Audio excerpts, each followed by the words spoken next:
Welcome back, everybody, to the Nerdcore Podcast, the podcast that reviews movies and talks that nerd shit. This is episode 781, 781. And as always, this is Nerd Iconic here to host Sean Lance, our wonderful co-host, Brad Young Yoda. What's up, everybody? Welcome to wonderful, wonderful Wednesday nights. Wednesday night, Welcome live early for drops on Saturday for everybody. We're live over on patreon.com/nerdcore. And, of course, hope everyone is having a great day. We're here to discuss Spike Lee's Do the Right Thing. Do the right thing. Yep. A little bit late.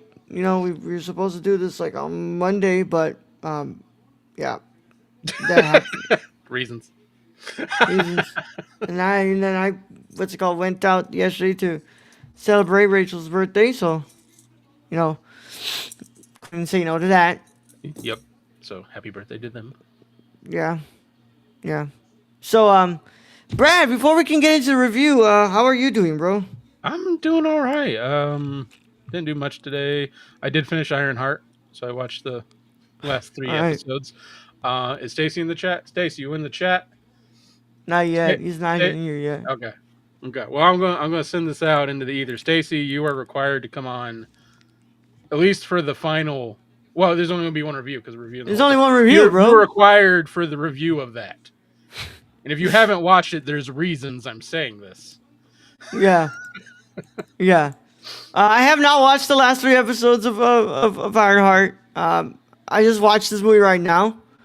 But Stacey, he's here. Now I can't tell if he's talking like in you know. He's either talking about himself or you know. So yeah. Yep, that's the. I think Stacy gets it. Yeah. That's the great part, Brad. Yeah. You never know. Yeah, we can't spoil it. So. Yeah. But just know, Stacy, you're required for when we do that review. So Raul will reach out. Yeah. Yeah. But other than that, Brad, what else? I know you say you're gonna have company over in the next couple of days. Yeah, Thursday, tomorrow. I think I'm having company. If not, it'll be Friday, and then I won't be available till Monday. So that's happening because we're doing a retirement party for my mother-in-law, and so yeah, I invited all my friends down. Be like free food and drinks, so come down. Also, I found this thing again. What? My Death Stranding? My sealed special edition Death Stranding, and you people on eBay are crazy. Yeah. Send it to me. Like the average is like $70. Why don't you just send it to me? I'll actually play it. No, it's just gonna sit on my shelf. The second game already came out. Yeah, I know. It's just gonna sit on my shelf for a while. Yeah, you're not gonna play it? Nope. Why? Not with these. Somebody literally sent this exact copy in to get it like appraised, like to get like the 9.8 out of 10 or whatever, and they have it listed on there for $1,000. Oh yeah, you're not gonna be opening that. What are you doing? Death Stranding PS4 special edition. But is with the special edition? I mean, mine's still sealed. It's fucking crazy, dog. $23.99. That's open though. New factory sealed Death Stranding collectors. Oh, it's collectors. It's collectors. So collectors a little higher. Yeah. Dude, this is crazy. Yeah, I know the collector's edition. You could be selling this thing for almost close to fucking $1,000. Yeah, that's crazy. No, okay, here you go. Is the one you're talking about? Yeah, the appraised one is like $1,000. Exactly. It's this. Like, they're nuts. Damn, Brad. It's just gonna sit on the back there, away from the sealed. sun. Death Stranding special edition, $69.95. Yeah, so like $70. That's the average kind of going. Yeah, that's crazy, guys. It's a game. What is it? What is so special? Also, what the fuck does the special edition even come with, Brad? No, I mean, it's a good game, but I think Kojima would be laughing at that listing. I think he would be. Okay, so contents: Death Stranding full game, Death Stranding steelbook case, Luden's mask sunglasses gold in-game item, Death Stranding Timefall original music from the world of Death Stranding, digital music album, behind the scenes making of digital video. So Damn. apparently some glasses. You get some gold sunglasses, yo. Yeah, the steelbook case would be nice, bro. Come on, man, just send it over to me, Brad. No, no, it How stinks. do you feel that I got this game for free? Good for you. I got that game for free. It was free on Epic for one time, and I Yeah. got it for free. Have you played it yet? I played like to the first mission, and I just Hey, never look. went back to it. Yeah, it's a weird looking game. That's for sure. I mean, it interested me. I just need to I need to play. I need to keep playing it. When I had started streaming again, it was one of the games that I started on stream. I just never went back to it. So So you need to do that again, so I can just get online and every time just go. I want to see the baby. I'd like to see the baby. I would like to see the baby. Yeah. But Show I me- probably would have to. I would have to restart the game because I do not remember anything other than like. Yeah, maybe do. Like Yeah. your UPS guy carrying a baby. That's Yeah. that's to me the basic concept. Which I could be wrong. Watch everybody just flame me in chat. I already see it. Stacy, you played it. Stacy's probably played it before because he says it's a good game. So, but yeah, I didn't even know the second game came out already. So I didn't even know the second game had a release date, bro. Yeah, I didn't even know there was a second game. till I started looking at these listings. I'm like, oh, there's a second Well, I game. remember the announcement for the second game, but I had never seen a fucking proper release date announced for it until it's like, oh, Death Stranding 2 on the beach is out now. I'm like, huh? Yeah, that sounds like Kojima. Kojima wants to be Beyonce so bad, bro. He just wants to drop a game just like that, and nobody's gonna notice. Like YouTube dropping on iPad or iPod back in the day.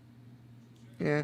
Well, Brad, I worked today, and work was work, but I came back, watched this movie, and currently watching the Mexico game on the TV. Which, by the way, is not here. So there you go. Good. On Friday, I got a fucking awesome stream planned where I'm gonna be working as at a taco truck for 3 hours on 4th of July. Damn, that's gonna be Yeah. hot. That's gonna be hot as shit. It's gonna be at night.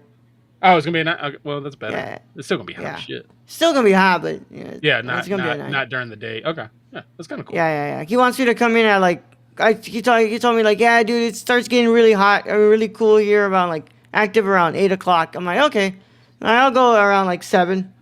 Is it gonna be like the beans truck in Great Britain where they have a camera on you and you're like, hey, you want some like weird shit on your tacos?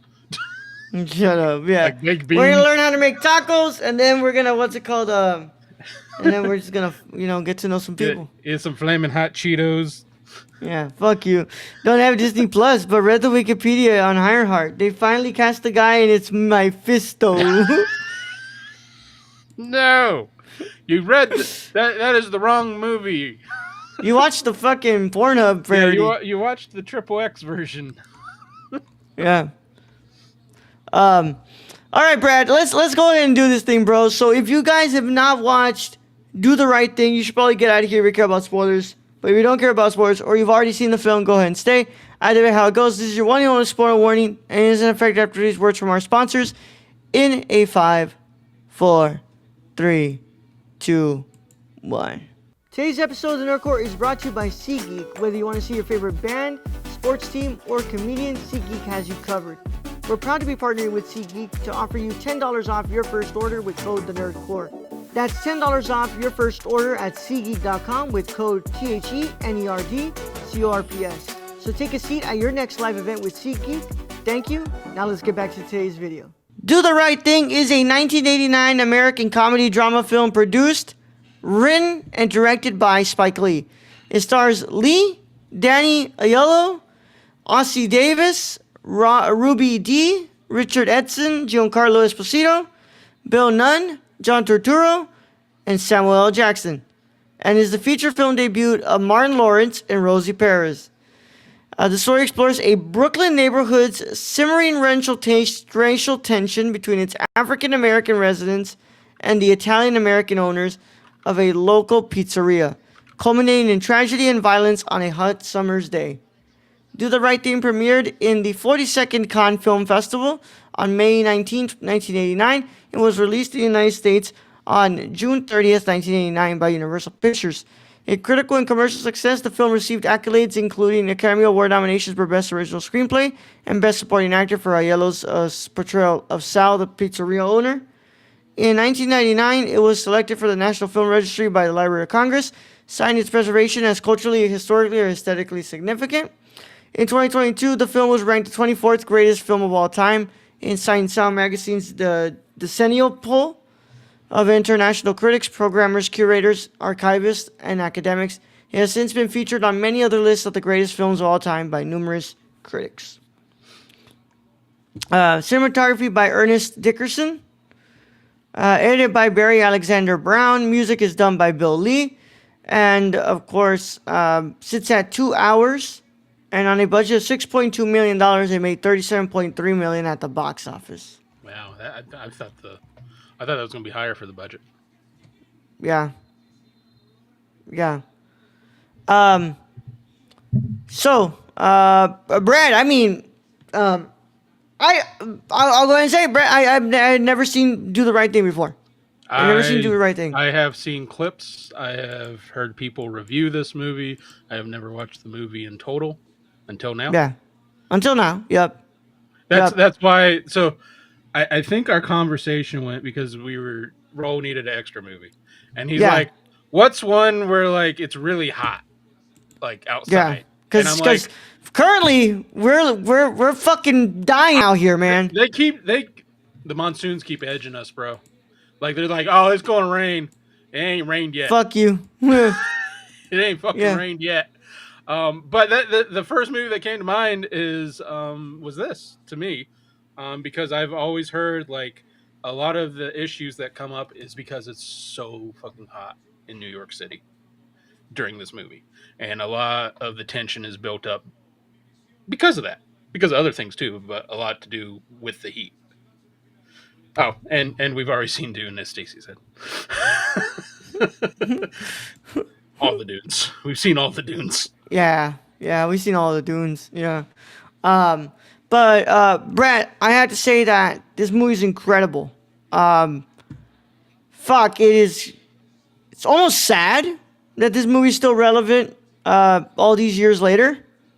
It's like we still haven't fucking found a way to just, deal with each other's shit and, understand each other a little bit more. Yeah. I like I told you, I think this should be required viewing, and I know you can't do that. But this should be like a required viewing. Especially now. Like twice a year for everyone in this country. Just because of the way it depicts the race relations. And, how certain ways you do and do not deal with violence. And like you said, these issues are still ongoing, and this was from 1989. Yeah. And it says something to me, too, that this was selected for the National Film Registry 10 years after it was made. I don't know if I've seen that before. I don't think so either. Like so soon. I'm sure there's more. It's just all the ones we like usually see. It's like, oh, it was like 20 years, 30 years later until it was put in. But this was like 10 years after the movie was made, which is really, really soon from everything else we've seen. Brad, what's your initial thoughts on this movie? This movie is visually stunning. It's culturally significant. I think it really has an impact and talks about race relations very well. There are certain scenes in this. The Danny Aiello basically monologue when he's talking to his son, and he's saying, "I'm not going anywhere. These kids love my food. I've seen them grow up. They love my food. I'm not going anywhere." And then, of course, you have the police brutality come down. You have a death. And then you have what happens after that.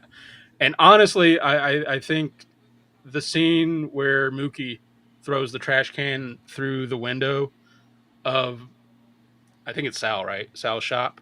Yeah, Sal's shop. Sal's shop. Mookie saved Sal's life. To me, I think so too, Brad. The tension had built so much, and you had Radio Raheem's death, that either Sal was going to die or he was going to lose his store. And I think Mookie made the choice And Sal probably will never see it that way, but Mookie saved Sal's life by throwing that trash can and basically giving them something, to focus their attention on instead of like Yeah. killing Sal and his family. And then also, you know, kind of kind of like, doesn't it point the mirror at us and says like how much we, I mean, fuck man, like, The the spectacle. LA riots and everything's like, how much we seem to care so much about property. And it's like, in that moment, Sal's very angry. Of course, he built that thing from the ground up, and it's his business and what he poured his life. And it's like he has a very, what's it called, like a very valid reason to feel so bad and feel like shit because something. But I don't think he also realizes like your life was saved, man. Because I don't know Well, if and because your property can be, what's it called, your insurance can cover it, but like I don't know if Sal would have been there if it wouldn't have been for Mookie. no, I don't think he would have. Also, I don't think. I mean, I get where Sal's coming from at the in that I very get it too. in that very moment. He's angry. I think he's very sad. There's a lot of emotions running. He's blaming them for this. But before that, we see this. I think it's like a great monologue of him talking about the neighborhood and how he watched these kids grow up and they ate his pizza Yeah, and they like his pizza. And that's the whole reason he wants to stay in that neighborhood. He doesn't want to move to the Italian neighborhoods because they got their other pizza joints and he's seen these kids eat his yeah, food and like his food. And then when all that goes off, he doesn't even mention the death of Radio Raheem, yeah, who was a kid who ate his pizza and grew up in that neighborhood. And it just shows, like you said, how more focused he was on the property at that time that he didn't take the time to see how all that transpired in the first place and why yeah, that tension. I mean, the tension this movie builds up so well. Spike Lee yeah. does just a great job And of and I truly turning that. believe that Sal loves those kids. I think he loves that neighborhood. You know? I think so too. I think like he's genuinely hurt, Yeah, but at the same time, I mean, we saw this the bias that comes in just yeah, it's unfortunate. It's a lot of natural bias just from where you come from, how you live, who your family was before that, and that a lot of people have to grow and to learn to yeah, get out of. And unfortunately, that's what caused some of that tension too. Is his refusal to change and basically put black leaders on his wall. That you know the people that he was feeding and that he said he loved were requesting, and it wasn't a yeah, big ask in my mind, and yeah. it was In my just him opinion, being stubborn.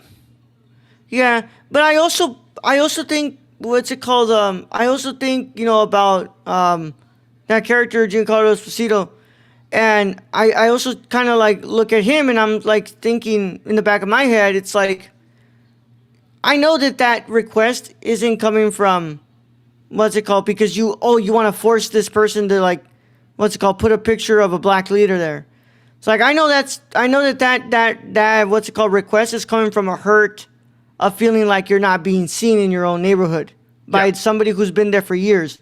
And it's like, a picture isn't gonna. I think a picture isn't gonna cure that hurt. I think what he wanted was a conversation with Sal and and dialogue and being like, hey, you've seen us grown up.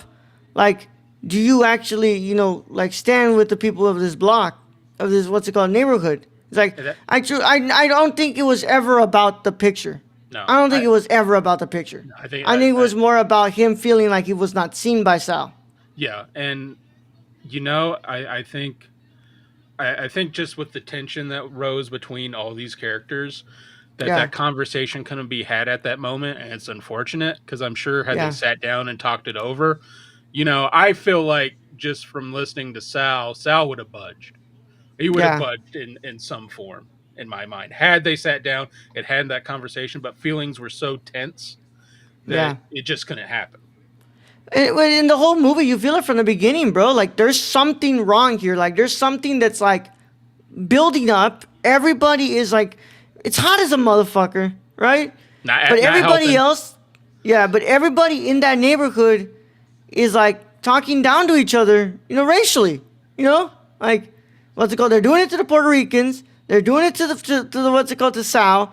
They're doing it to the blacks. They're doing it to what's it called the what's it called the Chinese. And it's But like, it's not like everyone's like even black people were talking down to black people. yeah, exactly. Like you Um, had the mayor, or I guess they call him mayor, and you had the lady who's basically telling the mayor to get off her stoop. She's like she yeah, didn't want no bum on her stoop, and the mayor is probably the best or yeah. the most loving character in this film because Acknowledgement, he the bare minimum. Yep. And I think that's what it comes down to. Because like you see all of that tension build up, and it culminates with that riot. And I think at the end of the day, you saw how everybody else, what's it called, like banded together. They were like, "Yo, that was fucked up that they did that to Rakim." Like you had the Chinese there with them, you had the Puerto Ricans there with them as well. Uh, at the end of the day, what's it called? I think everybody was just hoping, we're hoping that Sal was gonna stand with them, like they would stand for Sal. yeah, and it unfortunately didn't happen. Yeah, Um, and unfortunately, the way it went down is you had a dead black young man at the end of the day, and yeah. you know, like I said, And I it's think so interesting with the brothers too, bro. You know, yeah, the brothers, because it's like, you have one who's wants to so badly control the other, and the brother just wants to be listened to as well. You know, yeah, the youngest brother, it's like, hey, I just think he sees more like his dad sees. yeah, And yeah, but then you have the older brother who just wants to leave the neighborhood because he's like what he doesn't understand why they're there. He yeah, doesn't feel like they fit in. He doesn't feel like they respect them. yeah, Which you know, from Sal's point of view, they come in, he feeds them, they pay. I mean, what more respect do you need? Like they want him in that exactly, neighborhood. um that's how Sal feels about it. And there's moments where Sal, like, I feel like that riot would have happened sooner had Sal not pulled back his son that one moment. There are many moments in this where the tensions could have built up really really like at that moment and someone pulls it back. yeah, But yeah, until we see, you know, the final, like, just explosion. yeah. And I don't think, like, I was reading some of the people who review are like saying like, oh, it feels like very much like white guilt there. And I'm like, no, I don't think so. I think it's just simply, I don't think it's supposed to make you feel guilty. I think it's supposed to actually make you think about, like, maybe what we really do need is just to, like, sit down and talk with each other instead. You I know, I, because I like I think a lot of that could have been like, I think a lot of that could have been, what's it called, talked out could could easy. have been talked out, like, yeah, because it all really just goes back to bugging out in Sal. Yeah. It does, like, Radio Rakim, like, simply would have been like, hey man, like, I would just really appreciate if you would just be respectful and not play your music in my store, like, Or like turn it down a little bit, turn it like down a little it bit, would be right? all good. Like But throughout the day, Sal's already headed up to here you know, with bugging everything. out coming in and like starting his shit, and Mookie then taking 90 minutes to deliver a pizza. yeah, his sons are fucking fighting with each other. He does Yeah. like everybody kind of has just been having a really rough day. Um, and it's just like, everybody, but I think towards all of that confusion in this movie, like, I think it's like you want to just understand each other. Yeah, Like, and I mean, I coming from a place like I've watched everything Anthony Bourdain used to make. And that was Anthony Bourdain's biggest thing is you figure out and you like bond with people when you just sit yeah, down and have a meal and a conversation. And yeah, honestly, that's what just needs to happen a lot is we have a lot of people who live in bubbles and they don't necessarily, they may not want to learn about different cultures, but they need to. Like yeah, that's this whole country is a melting pot. No matter, I mean, it's been that way forever. yeah. But and like, and you look at it, the what's it called? The people who get off scot free really are just the cops. And and even then, there's tension between the cops because But one of them is telling the other one like to stop. You're gonna kill the guy. but isn't Like that you're very telling in the film because that's still how it is. yeah, it's still very much how it is. Yeah. Um, and the ones who kind of get off scot free are the cops. Like they don't have to deal with the repercussions of that, but the neighborhood does. And And then this is coming, I think, towards the time of the L.A. riots. yeah, So a I couple and years before yeah, Rodney King. which surprisingly so, you actually see like a Korean shop owner having to defend his store, which does happen in the LA riots. It Yeah, happens in a little different way. The LA riots, they were actually on the rooftops with guns trying to protect their store. In this one, he does have a conversation. The Korean shop owner does have a conversation. He's like, it's basically saying, "I know you're angry, but look, like we're the same. Like I'm just trying to yeah, survive. You're just trying to survive. Like we're just the yeah, same." yep. So I think man, that's what I think Spike Lee does a great job with that. And like I don't think Spike Lee is trying to make white people feel guilty. I also don't think that Spike Lee is trying to make black people feel like victims. I think it's simply so I think simply black what's it called? I simply think that Spike Lee is saying that race relations are very confusing. Yeah, But and before we can understand each other, we got to understand this confusion. And I've said it multiple times. We don't have to love each other. Like I truly don't think we're all capable of loving everybody. I think it's really hard. But I think that we can tolerate each other. I think yeah. that we can sit down and we can talk with each other and understand where we come from. And I know it gets thrown out so much. It's like, oh, you'll never fully understand. But if you can help us to understand you and your experiences, you know, we should embrace that. We should embrace our experience. We should embrace the fact that we all have different experiences. We should embrace that we all have different differences in us. You know? I think just the conversations in themselves and learning about cultures and reading about cultures and the foods and everything, you build empathy. Yeah. Okay, I may not fully understand like what your family has gone through and all that, but I'm listening. Like I'm listening And and I I'm yeah. trying. And I think in that moment where Radio Raheem gets killed, I think that's what they were looking for, bro. They were just looking for empathy. Yeah. And for Sal to be like, that was really messed up and I didn't want that to happen. And I'm really sorry that happened. But what does he say?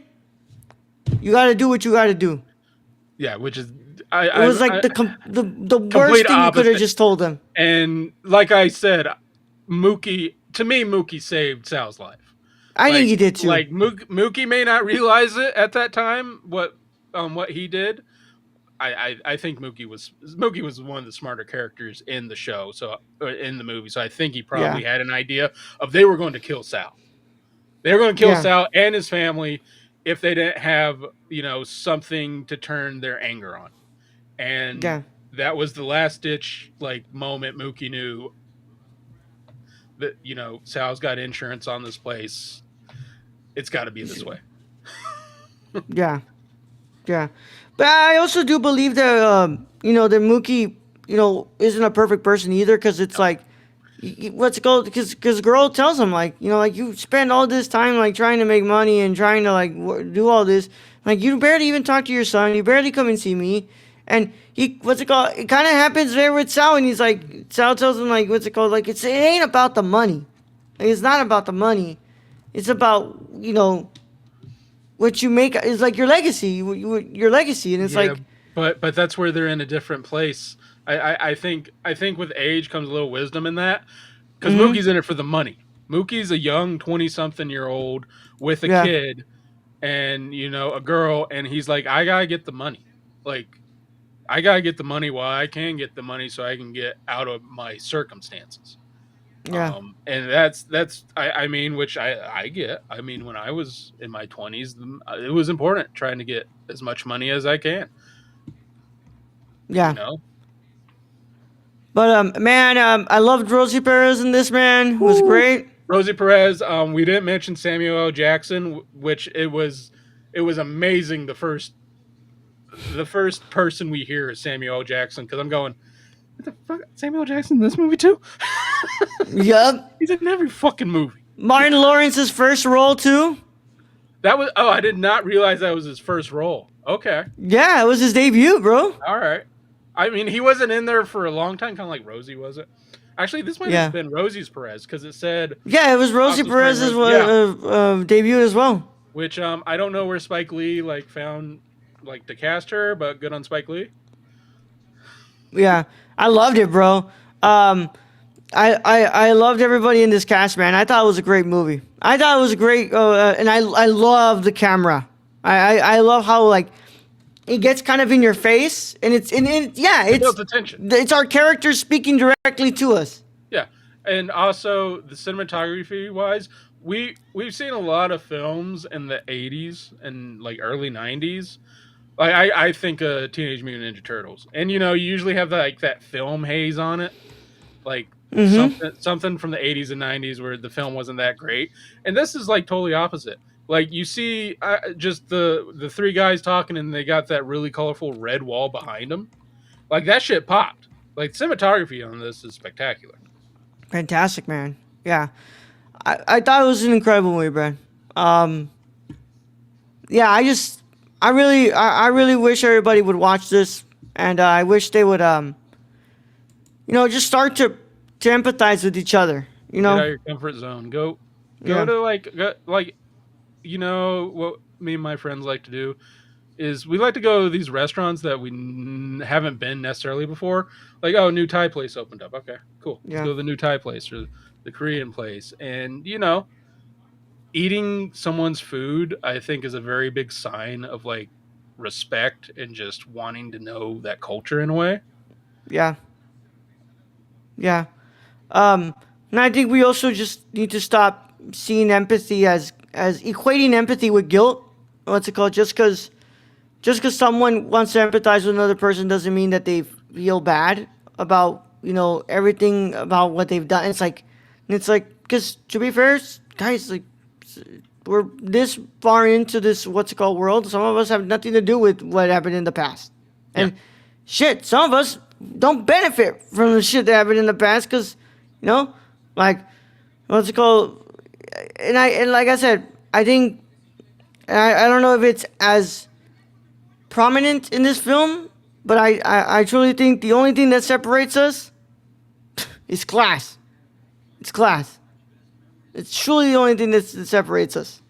Because we really are all just humans trying to survive, and I think we all just need to sit down and talk with each other and try to understand each other a little better. And I think if the greater whole tries to make it better for everyone Yeah. in our class, because let's be real here, those at the very tippy top, they don't necessarily want us to succeed. No, and they what's it called? And they benefit from seeing us fight with each other and divide ourselves even more. And it's like they cheer on the fact that we what's it called fight about what's it called skin color, the fact that we fight about like sexual orientation, the fact like all these things that truly like don't really matter. Like what's it called? At the end of the day, they're so small and they're like things that like at the end of the day, what's it called? The only thing you should really care about is how people treat people. And how the truly the content of the character.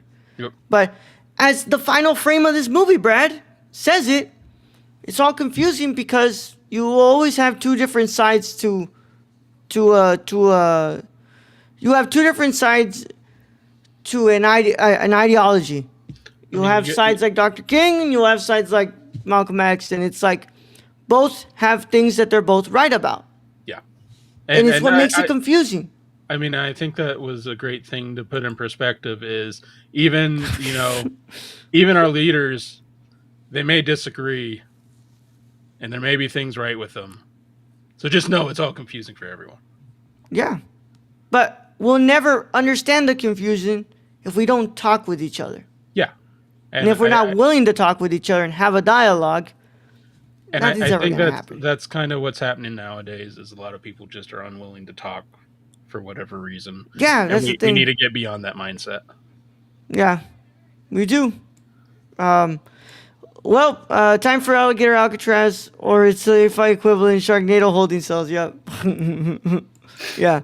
And I truly believe that a lot of that refusal to have a dialogue is just us wanting to put the blame on somebody now instead of Yeah, being that like, like instead of being like, oh, maybe it's the circumstances above everything that we don't yeah, necessarily see. Get away from the media. Go out in your yeah, neighborhood. talk with people, Go to a restaurant that you can't. stop doom scrolling. Yeah, go to a restaurant that you don't necessarily know how to pronounce. Yeah, I mean, that's how I found like every good Mexican restaurant. Like, yep. I have no idea what this Um, says, but it's got to be good. what's your final verdict, Brad? Um, I mean, can't really. There's really nothing negative. Like, I can't Nope. find a negative with this movie, so it's a 10 out of 10. Like, it's a very to me, it's a very important movie. Just because there's movies out there where the content is going to be difficult for people to Yep. watch, and it needs to be. This is conversations we need to have. Yep. Um, I agree with you, Brad. I will go ahead and give this as well a 10 out of 10 because there's nothing wrong about this movie, and I truly do believe that it's very important to watch this movie, and I think it's very significant. And maybe if we showed everybody this, you know, maybe we could start having these conversations and be able to, try to understand each other a little bit more. But you know, there's laws being passed that are making it where it's like things like this can't be discussed in the classroom. So, you know, fuck us, I guess, right? Because once again, they benefit from us fighting As with each other. as Mr. Rogers says, look for the helpers, and Yep. they can say books are banned, but we got the internet and we own Yep. those books already. So just come ask if you need a book. Yep. So, Brad, with that said, that concludes our review of Do the Right Thing. As always, thank you guys so much for joining us. Check us out on nerdcore.com, Twitter at the Nerdcore, underscore, Instagram at the Nerdcore, Letterboxd at the Nerdcore, TikTok at the Nerdcore, Patreon.com/Nerdcore. Discord link is in the description below. And of course, if you're watching on YouTube, make sure that you leave a like and you subscribe to our channel. Click the notification bell so you don't miss a single video that drops on our channel.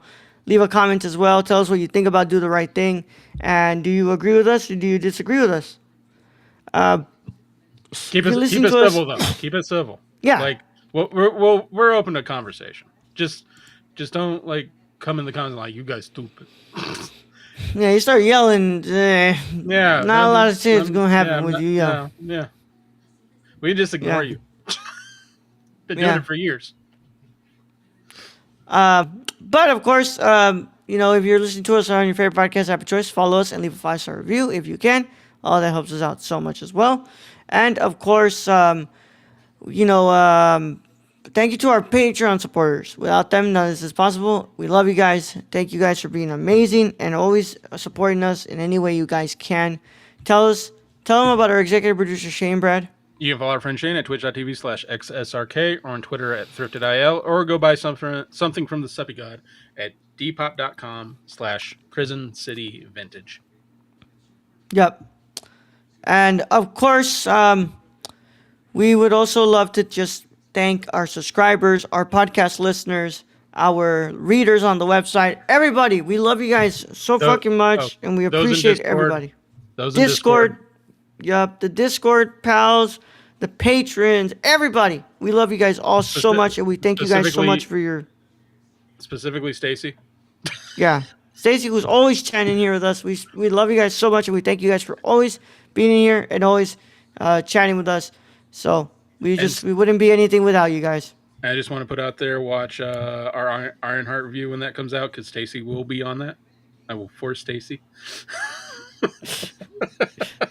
Yeah, yeah. It's been Daniel years. Yellow is Been still years alive, coming. by the way. Oh no, he's not alive. Fuck, dude. Nah, he passed away. He passed away in Great actor. 2019. Great actor. Damn, 30 years after. Can I just say I had no idea that was Giancarlo Esposito until like it said it on the Wikipedia. I Really? did not recognize him with those glasses and the beard. I just it He was so like young. I didn't he was recognize so Spike young. Lee. That's who I didn't I recognize. I didn't recognize recognize. Spike. I recognize Spike, but like I've seen Spike through like the the Sprite commercials and was it Adidas or Nike? I think it's Nike commercials. Like I mean, I grew up with Spike Lee. Yeah. All right, man. With that being said, I hope you all enjoyed that, and we will see you guys on the next one. Brad, send them out of here. All right, Raul, the host as always. Thank you to Stacy for joining us in chat. Thank our listeners out there, our Patreon supporters. We appreciate each and every one of you. And to end this episode, I guess the best thing is to be kind to one another, help each other out, have a conversation, eat each other's food, share a beer. Young Yoda out.